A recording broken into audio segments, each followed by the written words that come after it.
विद्यार्थी मित्रांनो, आता आपण थर्ड युनिटचे जे इम्पॉर्टंट क्वेश्चन्स आहेत ते आपण बघणार आहोत. तर थर्ड युनिट जे आहे ते आहे components of steam power plant. म्हणजे स्टीम पॉवर प्लांटमध्ये जे कंपोनंट यूज होतात तर ते यामध्ये तुम्हाला दिलेले आहेत. तर बघा, एक क्वेश्चन आहे क्लासिफिकेशनचा, जो एक्झाममध्ये विचारलेला होता लास्ट सेमिस्टरमध्ये.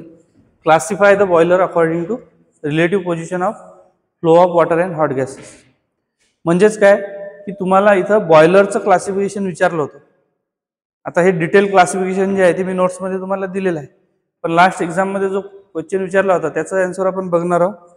तर क्लासिफिकेशन जे आपल्याला दिलेलं आहे ते अकॉर्डिंग टू रिलेटिव्ह पोझिशन. कशाची पोझिशन? तर flow of water and hot gases.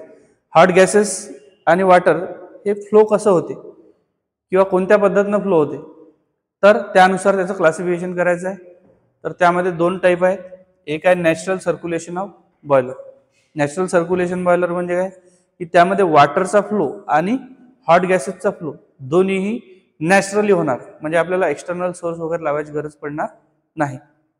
आणि सेकंड जो आहे याच्यामध्ये क्लासिफिकेशन ते आहे force circulation boiler.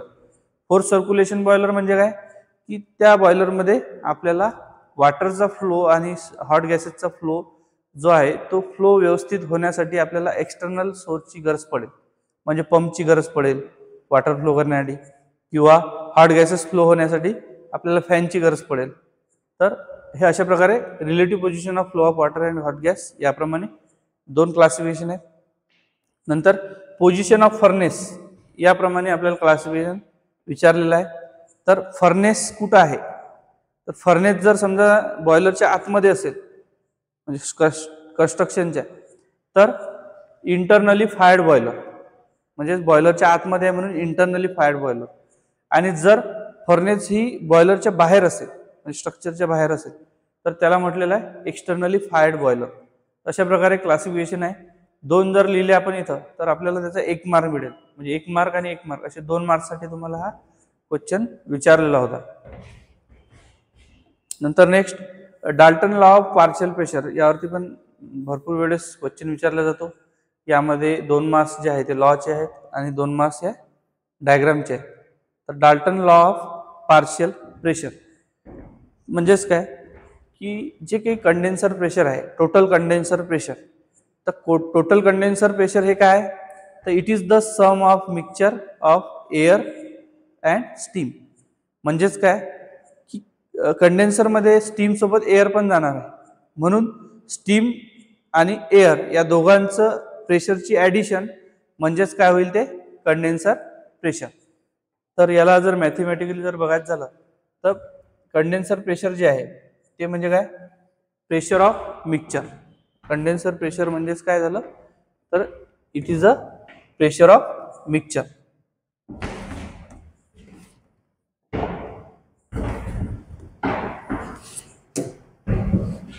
It is a pressure of mixture. कशाचं मिक्सचर आहे ते, तर पार्शियल प्रेशर ऑफ स्टीम. म्हणजेच काय, काही स्टीम, काही प्रमाणात स्टीमचं pressure plus partial pressure of air, काही प्रमाणात एअरचं प्रेशर. या दोघांची जेव्हा ॲडिशन होईल तेव्हा आपल्याला काय मिळेल, तर कंडेन्सर प्रेशर मिळेल. याला जर मॅथमॅटिकली लिहायचं झालं तर असं लिहू शकतो आपण, पी सफिक्स सी म्हणजेच काय झालं, हे condenser pressure is equal to partial pressure of steam plus partial pressure of air. अशा प्रकारे दोघांची सम म्हणजेच काय आहे कंडेन्सर प्रेशर. ते इथं लिहिलेलं आपण पी सी म्हणजे काय, पी एस म्हणजे काय, पी ए म्हणजे काय. इथं डायग्राममध्ये सुद्धा सेम आहे. पी सी म्हणजेच काय, कंडेन्सर प्रेशर. कंडेन्सर प्रेशर हे काय, it is the sum of mixture of steam and air.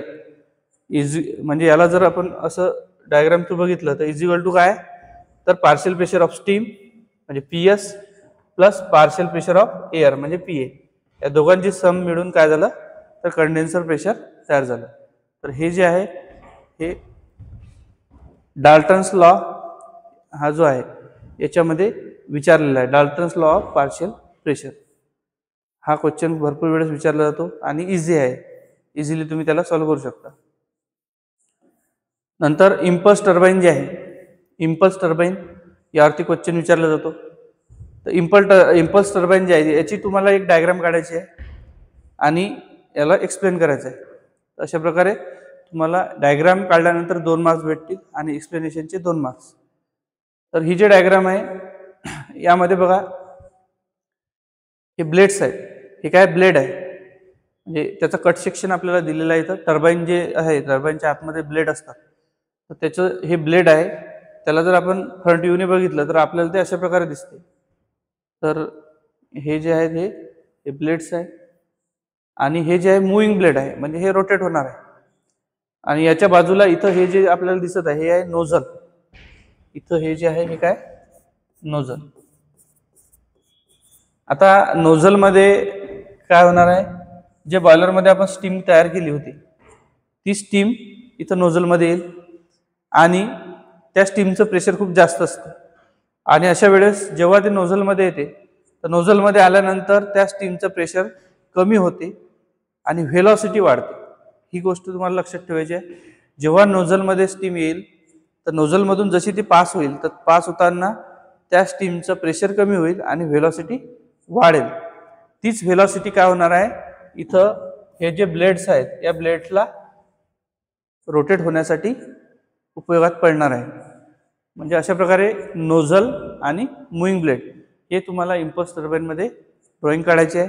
आता याला इम्पल्स नाव कशासाठी दिलेलं आहे, तर इम्पल्स म्हणजे काय, तर सडनली इम्पॅक्ट या ब्लेडवरती होतो त्या व्हेलॉसिटीचा आणि हे जे ब्लेड आहे एकदम जोरात फिरतो, म्हणून त्याला म्हटलेलं आहे इम्पल्स टर्बाईन. ठीक आहे. आता याची एक दुसरी पण डायग्राम आहे, ही डायग्राम सुद्धा तुम्हाला समजून घ्यायची आहे. ओके. हां, तर या डायग्राम मध्ये बघा, ही जी डायग्राम आहे ही पण एकदम इझी आहे. तुम्हाला असं कॉम्प्लिकेशन वाटत असेल पण याच्यामध्ये सुद्धा काहीही वेगळं नाही आहे. जसं तिथं नोझल आहे तर इथं हे नोझल जे आहे थोडं वेगळ्या पद्धतीने इथं ड्रॉ केलेलं आहे. बाकी इथं सुद्धा नोझल आहे, सेम वरती आहे जसं. आणि हे जे आहे हे मूव्हिंग ब्लेड्स आहेत, जसं आपण ब्लेड बघितले ते मूव्हिंग ब्लेड आणि हे नोझल. आता याच्यामध्ये जे व्हॅरिएशन होते प्रेशर व्हेलॉसिटीचं, ते व्हॅरिएशन आपल्याला या लाईन डायग्राम थ्रू दाखवायचं आहे. म्हणजे काय की समजा जेव्हा बॉयलरमध्ये स्टीम येते तर त्या स्टीमचं प्रेशर काय असते, प्रेशर जास्त असते. प्रेशर काय असते, आपण एरोने इंडिकेट करू, प्रेशर काय असते, जास्त असते. आणि व्हेलॉसिटी काय असते, तर व्हेलॉसिटी हे कमी असते. बट जेव्हा स्टीम नोझलमध्ये एंटर होईल तर नोझल म्हणजेच काय आपल्याला माहित आहे की नोझल म्हणजेच काय, त्याच्यामध्ये रिड्युसिंग क्रॉस सेक्शन एरिया असते. त्यामुळे जे प्रेशर आहे प्रेशरचं कन्व्हर्जन कशामध्ये होते, व्हेलॉसिटीमध्ये. म्हणून जेव्हा नोझलमध्ये स्टीम आली तर नोझलमध्ये काय झालं, प्रेशर ड्रॉप झालं. स्टीमचं प्रेशर काय झालं या नोझलमध्ये ड्रॉप झालं, म्हणजे कमी झालं. बट त्याचं कन्व्हर्जन कशामध्ये झालं, तर व्हेलॉसिटीमध्ये. म्हणजेच काय की त्या स्टीमची व्हेलॉसिटी वाढली. आता ही जी व्हेलॉसिटी आहे ही व्हेलॉसिटी आपल्याला इथे यूज होणार आहे ब्लेडवरती. म्हणजेच काय की हाय व्हेलॉसिटीने स्टीम काय करेल, या ब्लेड्सला काय करेल, पुश करेल आणि मग ते ब्लेड जे आहे टर्बाईन ब्लेड रोटेट होतील.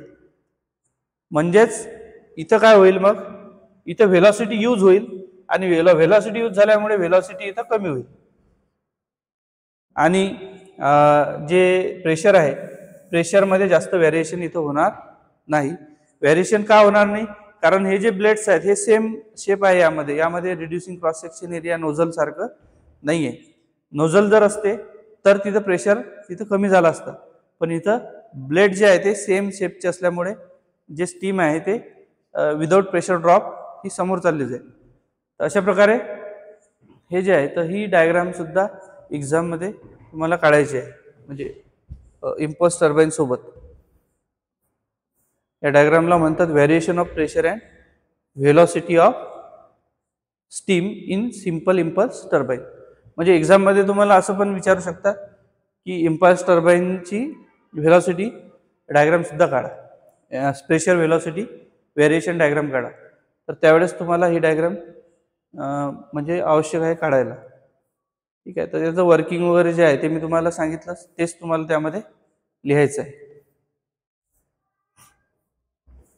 आता हा जो आहे हा खूप महत्त्वाचा क्वेश्चन आहे. बेन्झन बॉयलर किंवा यामध्ये 3 बॉयलर आहे. एक आहे बेन्झन, दुसरा आहे कोचरन आणि तिसरा आहे वॉटर ट्यूब बॉयलर म्हणजे बॅबकॉक अँड विल्कॉक्स बॉयलर. तर हे जे 3 बॉयलर आहेत या 3 बॉयलरपैकी एक बॉयलर हे एक्झाममध्ये 100% येतेच. तर याच्यामध्ये हे जे बॉयलर्स आहेत हे शक्यतोवर 6 मार्क्ससाठीच येतात. म्हणजेच तुम्ही जर या 3 बॉयलरपैकी जर बॉयलर केले, डायग्राम प्रॅक्टिस जर केली तर याच्यातले अर्धे मार्क्स तुम्ही सहज मिळू शकता. आणि थोडं एक्सप्लेनेशन जर तुम्ही समजून लिहिलं तर ते सुद्धा तुम्हाला यामध्ये लिहिता येईल. तर हे बेन्झन बॉयलर आहे. बेन्झन बॉयलरमध्ये इथं बघा, इथे एक फीड पंप आहे. हा पंप काय करतो की जे काही ड्रममध्ये असेल किंवा स्टोरेजमध्ये वॉटर असेल, जे आपल्याला काय करायचं आहे, ज्याची स्टीम तयार करायची आहे, ते वॉटर या पाईपमधून फ्लो करतो आणि ते वॉटर येते इथं बॉटमला. आता इथं बॉटमला बघा, इथं फर्नेस असते. म्हणजेच काय की जिथं आपण कोल जो आहे कोळशाला आपण काय करतो, तिथं बर्न करतो, जाळतो. तर इथं कोळसा जाळल्यामुळे जे काही हॉट गॅसेस आहेत ते हॉट गॅसेस फ्लो होतील अपसाईडला, वरती जातील. मग आता ह्या ज्या हॉट गॅसेस आहेत ह्या या ट्यूबच्या कॉन्टॅक्टमध्ये येतील आणि या ट्यूबला काय करतील, ते हीट करतील. म्हणजे काय की या ट्यूबमधून जे वॉटर येत आहे ते वॉटर काय होईल, इथं हीट होईल, गरम होईल. आणि परत ह्या ज्या ट्यूब आहेत ह्या ट्यूब अशा वरती जाऊन परत अशा सर्क्युलेट झालेल्या आहेत. म्हणजेच काय की या ट्यूबमधून जास्त वेळ ते जे वॉटर आहे ते काय झालं, सर्क्युलेट झालं आणि त्याला जास्तीत जास्त जे हॉट गॅसेस आहेत ह्या यामध्ये मिळत गेल्या. या हॉट गॅसेस मिळाल्यामुळे ते जे वॉटर आहे त्याचं हळूहळू स्टीम तयार झाली. नंतर स्टीम जे आहे त्या स्टीममध्ये मॉइश्चर असते, तर ते मॉइश्चर सुद्धा हळूहळू काय झाली, हिटिंग दिल्यामुळे रिमूव्ह झाली.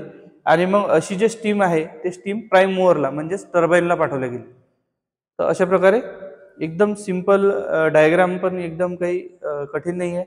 फक्त हे जे तुम्हाला कनेक्शन आहे व्यवस्थित यामध्ये दाखवायचं आहे. ठीक आहे.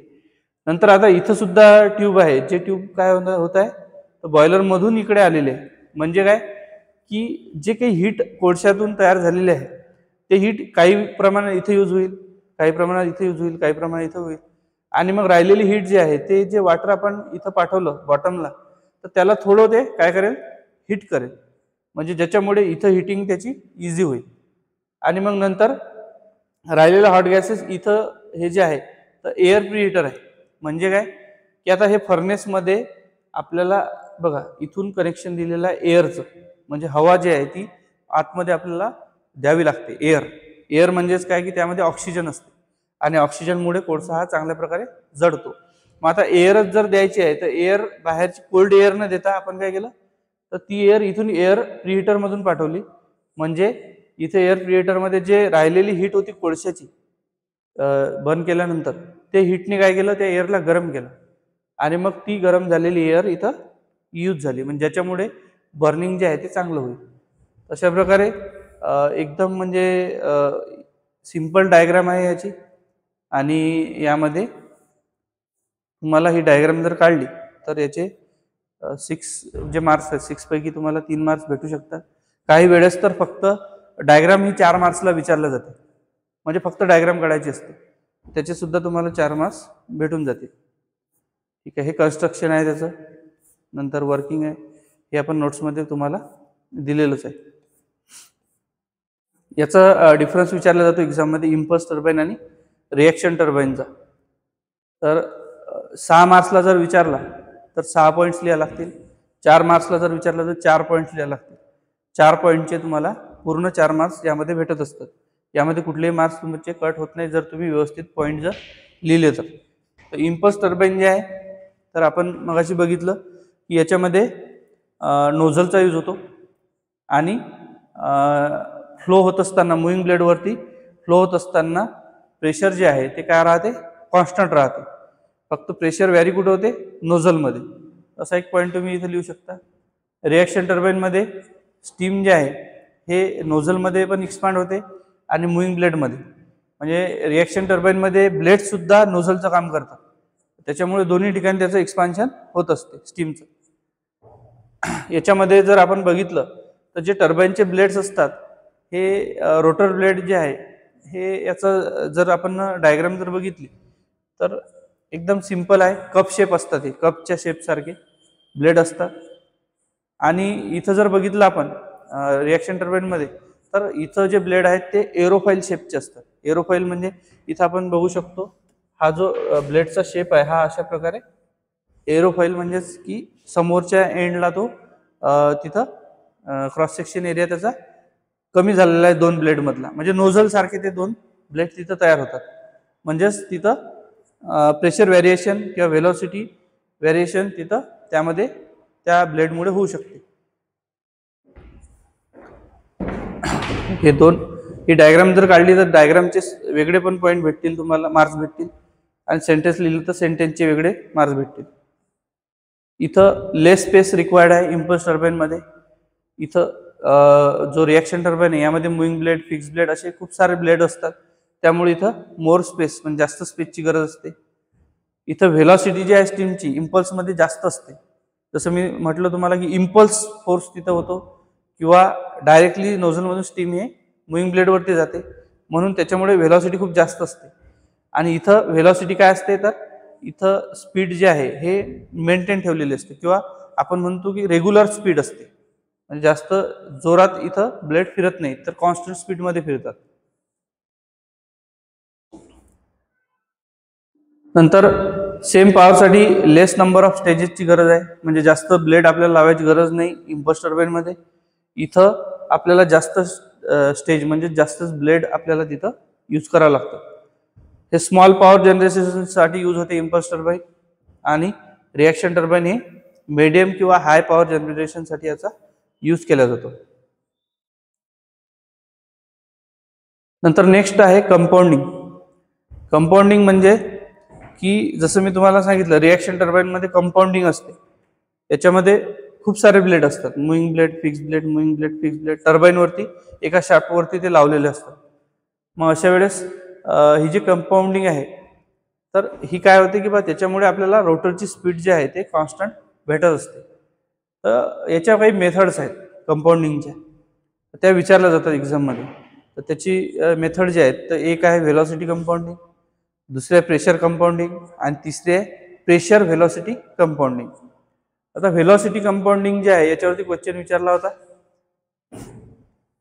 तर यामध्ये तुम्हाला व्हेलॉसिटीचं जे व्हेरिएशन आहे ते तुम्हाला या डायग्राम थ्रू दाखवायचं. म्हणजे काय की यामध्ये एक नोझल राहील, जसं इथं आपण बघत आहे हे नोझल आहे, याला आपण नाव देऊ एन. एन म्हणजे नोझल. नंतर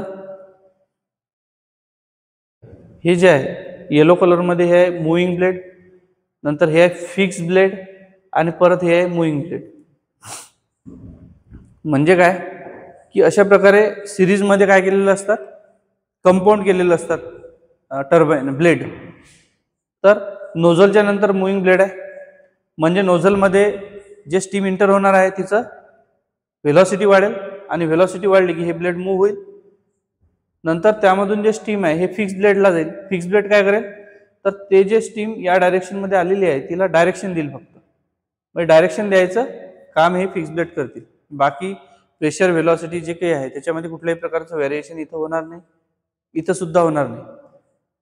आणि मग जे राहिलेली व्हेलॉसिटी असेल त्या व्हेलॉसिटीने हे दुसरे ब्लेड फिरतील, मुव्हिंग ब्लेड. म्हणजे अशा प्रकारे हे जे आहे यामध्ये आपण काय केलं की जे व्हेलॉसिटी होती स्टीमची ही दोन ठिकाणी यूज केली, इथं पण आणि इथं पण.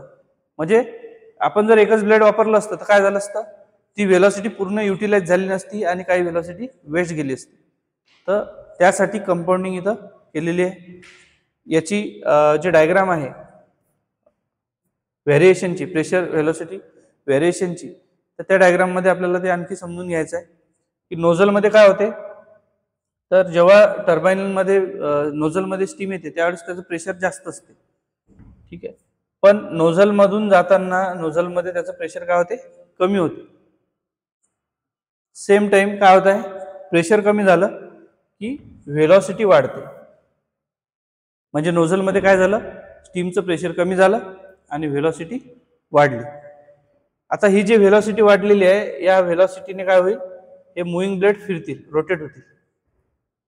आणि मुव्हिंग ब्लेडमध्ये शेप कसा आहे, कप शेप आहे, त्याच्यामुळे पुढे याच्यामध्ये प्रेशर चेंज होणार नाही. प्रेशर केव्हा चेंज होईल, जेव्हा हे ब्लेड जर समजा एरोफाईल शेपचे असतील, नोझल सारखे असतील, तेव्हा त्यामध्ये प्रेशर चेंज होऊ शकते, व्हेलॉसिटी चेंज होऊ शकते. पण इथं कप शेपचे ब्लेड असल्यामुळे प्रेशर काय आहे, कॉन्स्टंट आहे. नेक्स्ट इथं जे आहे हे फिक्स ब्लेड आहे. फिक्स ब्लेड म्हणजेच की हे रोटेट होणार नाहीत. हे काय करतील, फक्त स्टीमला डायरेक्शन देतील. त्यामुळे इथं व्हेलॉसिटी पण वाढणार नाही आणि प्रेशर सुद्धा वाढणार नाही. सेम पुढे मुव्हिंग ब्लेड आहे. मुव्हिंग ब्लेडमध्ये सेम जे राहिलेली व्हेलॉसिटी होती, आपण पहिल्या मुव्हिंग ब्लेडमध्ये काही व्हेलॉसिटी यूज केली, पण काही राहिलेली व्हेलॉसिटी जी आहे ते इथं या मुव्हिंग ब्लेडमध्ये यूज होईल, ज्याच्यामुळे काय होईल, तर व्हेलॉसिटी कमी होईल आणि प्रेशर इथं कॉन्स्टंट राहणार.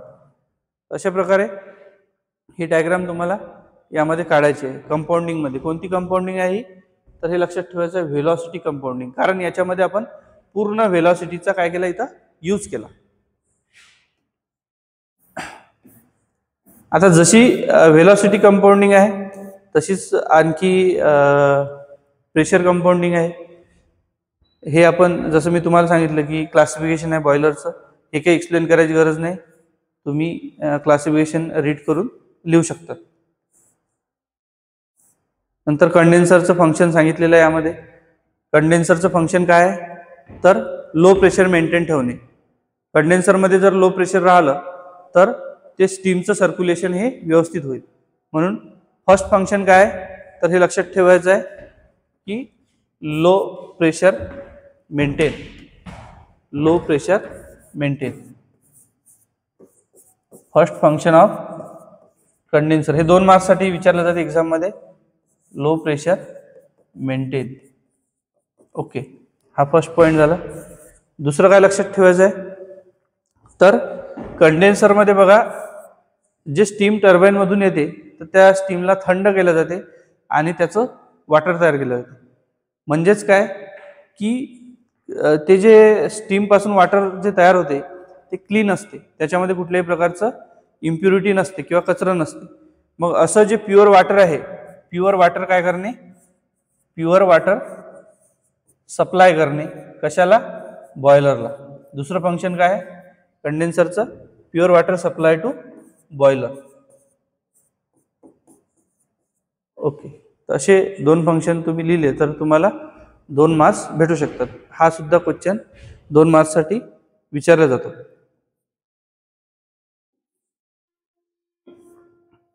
हा, आता मागच्याच एक्झाममध्ये 4 मार्क्ससाठी तुम्हाला क्वेश्चन विचारला होता, show the layout of steam power plant. म्हणजेच स्टीम पॉवर प्लांटचं लेआउट जे आहे ते तुम्हाला डायग्राम काढून दाखवायचं होतं.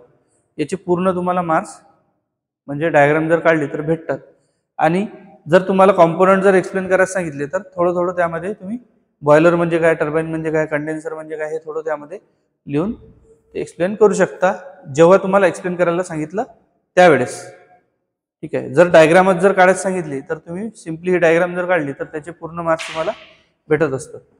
तर हे बॉयलरची आपलं पूर्ण पॉवर प्लांट जे आहे त्याचं लेआउट आहे. त्याच्यामध्ये बघा, इथं हे बॉयलर आहे, नंतर इथं टर्बाईन आहे, नंतर इथं जनरेटर आहे, अल्टरनेटर किंवा जनरेटर, इथं कंडेन्सर आहे, इथं कूलिंग टॉवर आहे, नंतर वॉटर स्टोरेज टँक आहे, नंतर फीड पंप आहे. ठीक आहे, नंतर इथं कोल होपर आहे, नंतर इथं जे काही फ्ल्यू गॅसेस निघतील तर इथं पर्सिपिटेटर आहे. म्हणजेच काय, इथे जे फ्ल्यू गॅसेस आहेत त्यामध्ये जर कोळशाचे कण गेले असतील हॉट गॅसेसमध्ये, स्मोकमध्ये, तर ते काढून टाकते आणि फक्त इथून चिमणीतून स्मोक बाहेर जातो. तर हे असं पूर्ण डायग्राम तुम्हाला फक्त ड्रॉ करायची आहे. जर तुम्हाला ड्रॉ करायला सांगितलेली असेल तर आणि जर एक्सप्लेन करायला सांगितलं तर एक एक पार्ट जो आहे तो थोडा थोडा तुम्हाला एक्सप्लेन करावा लागेल, म्हणजेच याचे तुम्हाला पूर्ण मार्क्स तिथं भेटू शकतो. प्रत्येक पार्टचं जे एक्सप्लेनेशन आहे आपण यामध्ये दिलेलं आहे.